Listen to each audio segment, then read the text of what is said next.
अस्सलाम वालेकुम स्टूडेंट्स, आज हम करेंगे factors on which evaporation depends. ठीक है, तो हम देख लेते हैं वो कौन से फैक्टर्स हैं जिन पर एवेपोरेशन डिपेंड्स करती है। यहाँ हमारे पास 3 फैक्टर्स हम डिस्कस करेंगे आज: surface area, temperature and intermolecular forces. Number 1 पे सरफेस एरिया को डिस्कस कर लेते हैं। सरफेस एरिया है evaporation is a surface phenomena, greater is surface area, greater is evaporation. इसको एक्सप्लेन करने के लिए हमारे पास यहाँ एक डायग्राम है। ठीक है, इस डायग्राम में आप देख रहे हैं कि मॉलिक्यूल्स जो वो शो कर रहे हैं, लिक्विड्स जो है वो लो सरफेस एरिया और हाई सरफेस एरिया दिखाया गया है। ठीक है, आप देख रहे हैं लो सरफेस एरिया पर कम मॉलिक्यूल्स जो हैं एवेपोराइज हो रहे हैं, जबकि हाई सरफेस एरिया पर ज़्यादा मॉलिक्यूल्स एवेपोराइज हो रहे हैं। ठीक है, क्योंकि उनको यहाँ पर ज़्यादा स्पेस मिल गई है। एवेपोरेशन जो है वो होती ही ज़्यादातर सरफेस पे है, क्योंकि इधर ऊपर टॉप पर हाई काइनेटिक एनर्जी के मॉलिक्यूल्स जो होते हैं वो पाए जाते हैं। जितनी ज़्यादा स्पेस मिलेगी उतनी ही ज़्यादा मॉलिक्यूल्स एवेपोराइज होंगे, उतना ही जो सरफेस एवेपोरेशन का जो प्रोसेस है वो ज़्यादा होगा।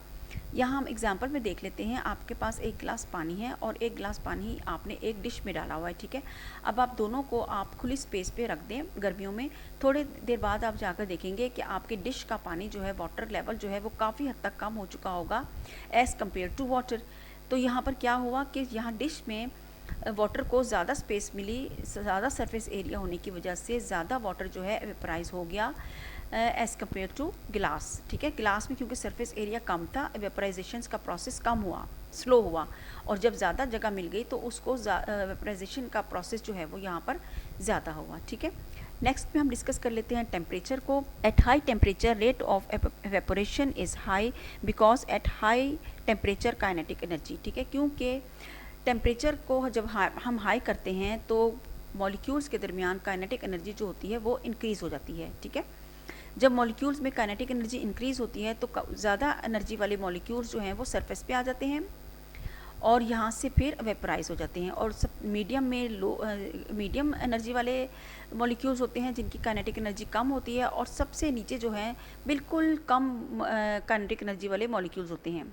तो आस्ता आस्ता जैसे जैसे ऊपर वाले मॉलिक्यूल्स जब चले जाते हैं तो फिर नीचे वाले मॉलिक्यूल्स की एनर्जी ज़्यादा होती है, फिर वो सरफेस पे आ जाते हैं और फिर ये भी वेपराइज हो जाते हैं। तो इस तरह ये एवेपोरेशन का प्रोसेस जो है वो चलता है। अब टेम्परेचर को जब हम यहाँ देखें, हमारे पास 3 ग्लासेस हैं। ठीक है, यहाँ पर कंडेंसेशंस एंड एवेपोरेशन जो है उसको डिस्कस करेंगे हम। अब हमने यहाँ पर एक ग्लास में कोल्ड वाटर रखा है। ठीक है, एक में हमने रूम टेम्परेचर वाटर रखा है और थर्ड वन में हमने वार्म वाटर रखा है।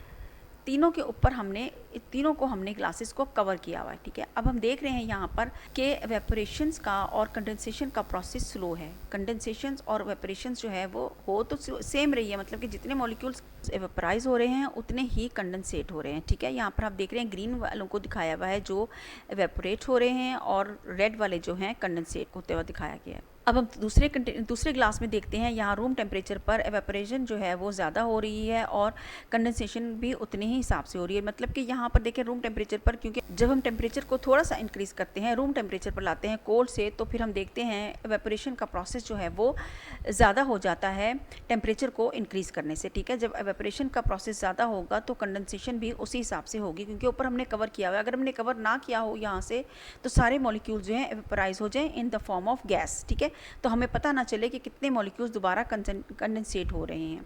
ये इसलिए यहाँ पर हमने ऊपर इसके कवर कर दिया ताकि हम प्रोसेस देख सकें कि मॉलिक्यूल्स कितने एवेपोराइज हो रहे हैं और कितने कंडेंसेट हो रहे हैं।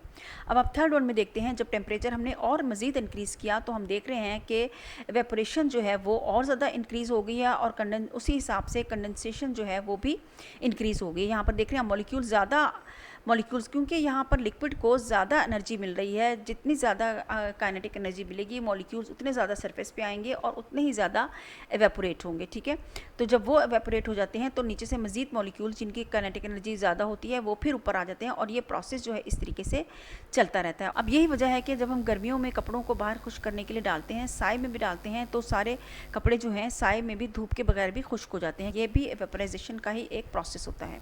थर्ड वन है हमारे पास इंटरमोलिकुलर फोर्सेस। अब इंटरमोलिकुलर फोर्सेस क्या होती है यहाँ देखते हैं हम डायग्राम में। देखिए, दो मॉलिक्यूल्स के दरमियान जो अट्रैक्शंस होती है उनको इंटरमोलिकुलर फोर्सेस कहते हैं। किसी भी लिक्विड में एक मॉलिक्यूल दूसरे मॉलिक्यूल को अपनी तरफ खींचता है। ठीक है, इन दोनों को के अट्रैक्शंस के प्रोसेस को इंटरमॉलिक्यूलर फोर्सेस कहते हैं। इन दोनों के दरमियान जो फोर्सेस होती हैं, जिस फोर्स से एक मॉलिक्यूल दूसरे मॉलिक्यूल को अपनी तरफ खींच रहा होता है, इसको इंटरमॉलिक्यूलर फोर्सेस कहते हैं। अब ये बहुत डिपेंड करती हैं एवेपोरेशन पे। जितनी ज़्यादा इंटरमॉलिक्यूलर फोर्सेस होगी मॉलिक्यूल्स के दरमियान में किसी लिक्विड में, उतने ही ज़्यादा कम उसकी वेपराइजेशन होगी, ठीक है। क्योंकि उन्होंने स्ट्रांगली एक दूसरे को पकड़ा होगा तो वेपराइज होने में टाइम लगेगा, मतलब कि मुश्किल से वेपराइज होंगे क्योंकि उनके दरमियान इंटरमॉलिक्यूलर फोर्सेस स्ट्रांग होगी। और जिन लिक्विड में इंटरमॉलिक्यूलर फोर्सेस कम होगी उनके अंदर एवेपरेट होने में इजीली वो एवेपरेट हो जाएंगे। लाइक हम एग्जांपल में देख लेते हैं वाटर एंड अल्कोहल। वाटर में स्ट्रॉन्गर इंटरमॉलिक्यूलर फोर्सेस होती है एज़ कम्पेयर टू अल्कोहल, ठीक है। जब हम देखते हैं वाटर के मॉलिक्यूल्स जो होते हैं उनके अंदर ज़्यादा मॉलिक्यूलर फोर्सेस होने की वजह से एक दूसरे को स्ट्रांगली एक दूसरे को पकड़ा होता है, ठीक है। स्ट्रांगली एक दूसरे के साथ अट्रैक्ट होते हैं मॉलिक्यूल्स, जबकि अल्कोहल के मॉलिक्यूल्स के दरमियान में अट्रैक्शंस कम होने की वजह से मॉलिक्यूल्स जल्दी एस्केप आउट हो जाते हैं, मतलब कि एवेपोरेट हो जाते हैं और गैस फॉर्म में कन्वर्ट हो जाते हैं। तो इस तरह इंटरमॉलिक्यूलर फोर्सेस भी एवेपोरेशन में एक इम्पॉर्टेंट फैक्टर होते हैं, ठीक है। तो हमने आज ये 3 फैक्टर्स को डिस्कस किया, surface area, temperature and intermolecular forces को।